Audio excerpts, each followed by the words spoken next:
बिस्मिल्लाहिर्रहमानिर्रहीम। उम्मीद करने सारे वीर खैरियत नाल होणगे। अल्लाह ताला तुहानू तंदुरुस्ती देवे। अज मौसम बड़ा प्यारा सी जी। मैं कहा जी अज बाहर निकलने ज़रा मौसम नू इंजॉय करने, नाले बेलियां नाल गपशप लाने।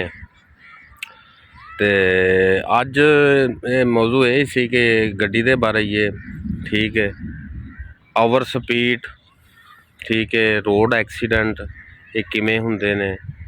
इन्हां दे विच दो चार चीज़ां ऐसियां ने जिहड़ियां असीं गलती कर जाने ठीक है। उहदे विच एहतियात बहुत जरूरी है ठीक है। 100 तो तुहानूं फर्ज करो साडे रोड ने साडे सिर्फ 100 की स्पीड ते जिहड़े ने ना बहुत काफ़ी स्पीड है 100 की जिहड़ी है। साडे रोड है ही इन्ने क ने एडे खराब ते एडे हालात नूं फिर पिंडां दे लोग ने उन्हां नूं ना रोड ते चढ़न लग्गियां पता लगदा भी किद्दां चढ़ना ठीक है। तो ये बहुत ज़रूरी है, स्पीड रखो सिर्फ अपने जी कंट्रोल च होवे।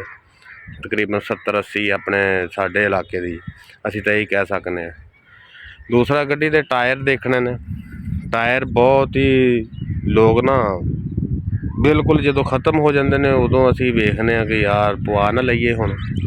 तो लिहाजा टायर देखा करो, टायर जो पैन वाले होन उन्होंने टाइम नाल पवा लिया करो, क्योंकि टायर अगर खुदा ना खास्ता स्पीड जाने टायर बरस्ट होंदा वा तो वो बहुत बड़ी वजह वा ठीक है।